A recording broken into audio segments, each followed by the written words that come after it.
खालिद बिन वलीद को दुनिया का सबसे ग्रेटेस्ट जनरल समझा जाता है। नेपोलियन, अलेक्जेंडर द ग्रेट और जूलियस सीजर जिंदगी में कभी ना कोई जंग जरूर हार चुके हैं, लेकिन खालिद बिन वलीद दुनिया के वाहिद जनरल जो अपनी पूरी जिंदगी में कोई भी जंग नहीं हारा। और ये सिर्फ मुसलमान नहीं बल्कि पूरी दुनिया मानती है। और जंग के दौरान खालिद बिन वलीद की स्ट्रेटजीज और प्लानिंग को आज भी ऑक्सफोर्ड और हार्वर्ड जैसी यूनिवर्सिटीज में पढ़ाया जाता है। लेकिन खालिद बिन वलीद के जंगों में आखिर ऐसी क्या खास बात कि आज 1400 साल बाद भी पूरी दुनिया उन्हें याद करती। Let's find out. मुसलमानों के खलीफा अबू बकर रज़ियल्लाहु ताला अन्हु के हुक्म पर खालिद बिन वलीद ने द ग्रेट पर्शियन एम्पायर पर हमला कर दिया और सिर्फ 18,000 मुसलमानों के साथ 40,000 की पर्शियन फौज को बहुत आसानी से क्रश कर दिया। इस जीत के बाद मुसलमान पहली दफा अरब से बाहर निकलकर एक ग्लोबल पावर बनने की तरफ जाने लगे, क्योंकि अब मुसलमानों ने अरब से बाहर पर्शियन एम्पायर के बहुत इंपॉर्टेंट प्रोविंस कुवैत को फतह कर लिया था। जैसे ही ईरान के बादशाह को पता चला कि मुसलमानों ने उनकी फौज को बहुत आसानी से हरा दिया है, तो उन्होंने एक नई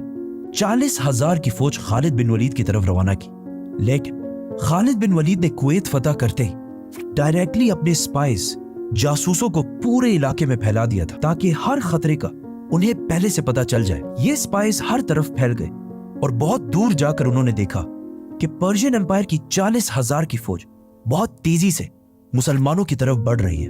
तो खालिद बिन वलीद अपनी सारी फौज लेकर उसी फौज की तरफ कुवैत से बाहर उबुल्ला की तरफ जाने लगे। उबुल्ला कुवैत से बाहर एक इलाके में है जिसे आज के जमाने में इराक कहा जाता है। नाउ एक तरफ मुसलमानों की 17,000 की फौज खड़ी थी और दूसरी तरफ पर्शियन एम्पायर की 40,000 की फौज थी। पर्शियन जनरल सामने आया और खालिद बिन वलीद को चैलेंज किया, लेकिन मुसलमानों की फौज से एक आम सिपाही ने जाकर उसे खत्म कर दिया। अगेन एक बार फिर पर्शिया की फौज का जनरल जंग से पहले ही मारा गया, जिसके बाद दोनों फौजों ने एक दूसरे पर फुल फ्लैज हमला कर दिया और बहुत सख्त जंग शुरू हुई। लेकिन पर्शियन फौज बहुत ज्यादा होने की वजह से आहिस्ता आहिस्ता बहुत सारे मुसलमान शहीद होने लगे, जिसकी वजह से पहली बार खालिद बिन वलीद ने मजबूरन मुसलमानों को जंग से पीछे हटने का हुक्म दिया। और ऐसा लगने लगा कि मुसलमान फाइनली जंग छोड़कर भाग रहे हैं। ये देखकर पर्शियन फौज जीत की खुशी में बहुत तेजी से मुसलमानों का पीछा करने लगी। पर्शियन फौज मुसलमानों के पीछे इतनी तेजी से आई कि इनके फौज के दो लाइन्स एक दूसरे से बहुत दूर हो गई। And if you look closely, मुसलमान बिल्कुल सीधी लाइन में पीछे नहीं आ रहे, बल्कि एक दूसरे से दूर जा रहे हैं। आखिर पर्शियन फौज मुसलमानों का पीछा करते करते एक दूसरे से इतने दूर हो गए कि उनकी आर्मी एक नहीं बल्कि कई छोटे छोटे ग्रुप्स में बट गई और उनकी फौज के दरमियान दो बड़े गैप्स बन गए। और इसी टाइम का खालिद बिन वलीद इंतजार कर रहे थे। एंड नाउ अचानक खालिद बिन वलीद अपने घुड़सवारों को लेकर इन दो गैप्स से आगे बढ़े और पर्शियन फौज के सेंटर को घेर लिया और आहिस्ता आहिस्ता उन्हें क्रश करने लगे। और फिर इसी तरह बाकी फौज को भी क्रश कर दिया। पर्शियन फौज की पिछली लाइन ने देखा कि वो ये जंग हार चुके हैं, तो वो जंग छोड़कर भागने लगे। लेकिन एज वी नो, उनका आर्मर हमेशा बहुत भारी होता था, तो ज्यादा दूर जाने से पहले ही मुसलमान उन तक पहुंच गए और उन्हें भी खत्म कर दिया। और इस तरह पर्शियन एम्पायर की एक और बहुत बड़ी फौज खालिद बिन वलीद ने क्रश कर दी। ये जंग कुवैत से बाहर इराक के अंदर हुई। मतलब अब मुसलमान कुवैत को फतह करने के बाद ईरान के दूसरे बड़े प्रोविंस इराक में एंटर हो चुके थे।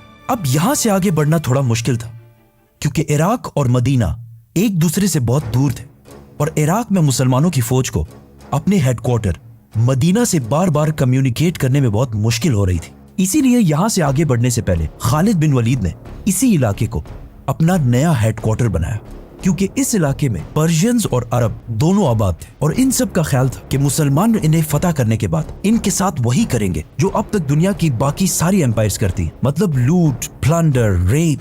लेकिन खालिद बिन वलीद ने अबू बकर रज़ियल्लाहु ताला अन्हु के हुक्म पर इस इलाके की सारी प्रॉपर्टीज उन्हीं लोगों को वापस कर दी और किसी से भी जबरदस्ती कोई भी चीज नहीं छीनी। और बहुत तेजी से इस इलाके में बहुत सारी अदालतें, कोर्ट्स बनाए और इन कोर्ट्स में जजेस बड़े बड़े सहाबा को बनाए, जिसकी वजह से बहुत तेजी से इस इलाके में पहली बार जस्टिस, इंसाफ कायम होने लगा। इसके बाद खालिद बिन वलीद उनके मार्केट्स और बिजनेस की तरफ आए और सबसे कहा कि बिजनेस उसी तरह जारी रखो जिस तरह इससे पहले था। लेकिन आज के बाद यहाँ सूद कोई भी नहीं लेगा। जंग सिर्फ तलवारों से नहीं बल्कि इकोनॉमी से भी लड़ी जाती है। इसीलिए खालिद बिन वलीद ने दोबारा अपनी फौज की इकोनॉमी मजबूत करने के लिए इस इलाके के नॉन मुस्लिम्स पर जिजिया टैक्स लगाया। ये कोई नया टैक्स नहीं था, बल्कि इससे पहले इसी इलाके से पर्शियन एम्पायर भी टैक्स लिया करती थी, लेकिन खालिद बिन वलीद ने जो जिजिया टैक्स लगाया वो उस टैक्स से बहुत कम था जो इससे पहले ईरान लिया करता था। ये सब देखकर वहाँ की लोकल आबादी ने सोचा कि ये तो मुसलमान पर्शियन एम्पायर से बहुत अच्छे हैं, इसीलिए बहुत तेजी से इस इलाके के लोग इस्लाम की तरफ आने लगे और खालिद बिन वलीद की फौज में शामिल होने लगे, जिससे मुसलमानों की फौज दोबारा बढ़ने लगी और जिजिया और ज़कात टैक्स की वजह से मुसलमानों की फौज के पास पैसा भी आने लगा। मतलब आजकल लोगों का ख्याल है कि खालिद बिन वलीद सिर्फ जंग ही लड़ सकते थे, हालांकि खालिद बिन वलीद हमेशा जंग के साथ साथ इन इलाकों की जस्टिस और इकोनॉमी को भी इम्प्रूव करते जाते थे। नाउ मुसलमानों ने कुवैत के साथ साथ इराक के साउथ को भी फतह कर लिया था, जो पर्शियन एम्पायर के लिए दूसरा बहुत बड़ा झटका था। जब पर्शियन बादशाह को एक बार फिर खबर मिली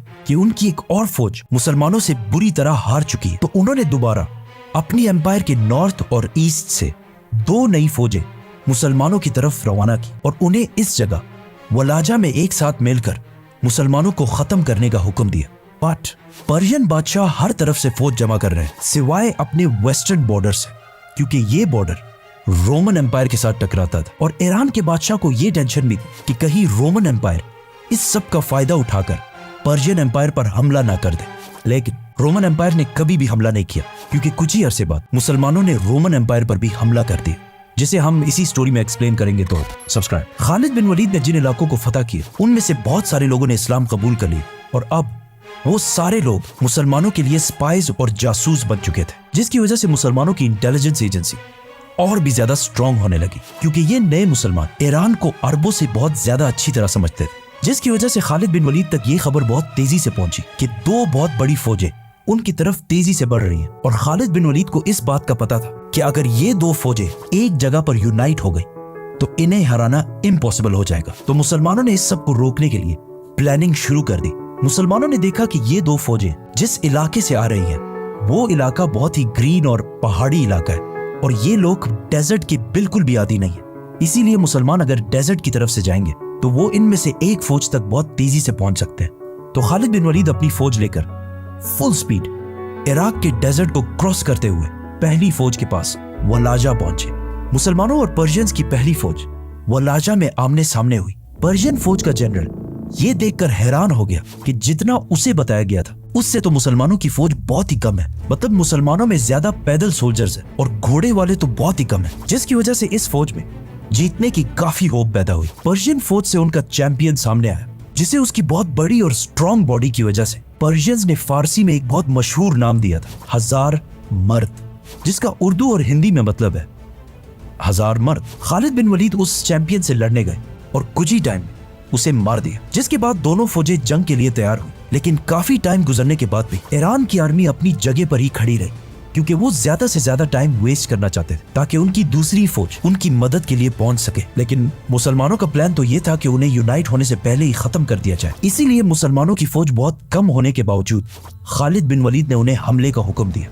मुसलमानों और पर्शियंस की एक बार फिर बहुत सख्त लड़ाई शुरू हुई और बहुत टाइम गुजरने के बाद भी बिल्कुल समझ नहीं आ रही थी कि कौन जंग जीत रहा है। लेकिन अचानक पर्शियन जनरल ने अपनी फौज के लाइंस को बदला और नए फ्रेश लोगों को सामने कर दिया। अब इनसे दोबारा लड़ने की मुसलमानों के पास बिल्कुल ताकत नहीं थी, जिसकी वजह से दोबारा बहुत सारे मुसलमान आहिस्ता आहिस्ता शहीद होने लगे। और ये सब देखकर आखिर खालिद बिन वलीद ने मुसलमानों को पीछे हटने का हुक्म दिया, जिससे मुसलमान अगेन जंग से आहिस्ता आहिस्ता पीछे हटने लगे। लेकिन आखिर इतना पीछे चले गए कि ये फौज बिल्कुल पहाड़ तक पहुंच गई, जहां से और पीछे जाना इम्पॉसिबल था। और आखिर ईरान की पूरी फौज ने मुसलमानों पर हमला कर दिया। लेकिन अगर आप गौर से इसे देखें तो मुसलमान अगेन एक स्ट्रेट लाइन में पीछे नहीं हट रहे, बल्कि सिर्फ मुसलमानों का सेंटर पीछे हट रहा है और मुसलमानों की लेफ्ट और राइट बिल्कुल मजबूती से अपनी जगह पर खड़े हैं, जिससे आहिस्ता आहिस्ता इस जंग में एक गोल सर्कल बन रहा है, जिसका अब तक पर्शियंस को बिल्कुल भी अंदाजा नहीं था। जैसे ही सर्कल कंप्लीट होने लगा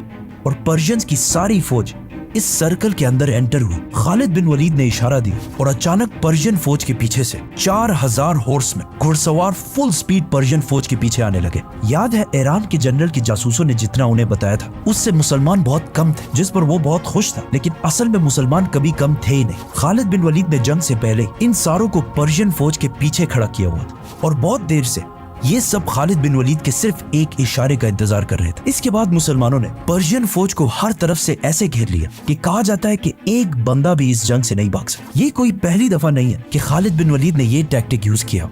इससे पहले जंग ओहद में इसी तरीके से उन्होंने मुसलमानों को भी हराया था, जिसमें रसूलुल्लाह सल्लल्लाहु अलैहि वसल्लम ने सहाबा को क्लियरली ऑर्डर्स दिए कि इस पहाड़ से नहीं उतरना।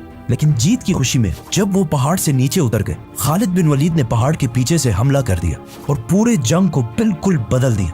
और अब वही टैक्टिक उन्होंने पर्शियंस के खिलाफ भी यूज की। ईरान की इस फौज को हराने के बाद अब मुसलमान पर्शियन एम्पायर के बॉर्डर से निकलकर उनके सेंटर के करीब होने लगे और इसके कुछ ही अरसे बाद अबू बकर रज़ियल्लाहु तआला अन्हु ने ईरान के साथ साथ रोमन एम्पायर पर भी हमले का हुक्म दिया।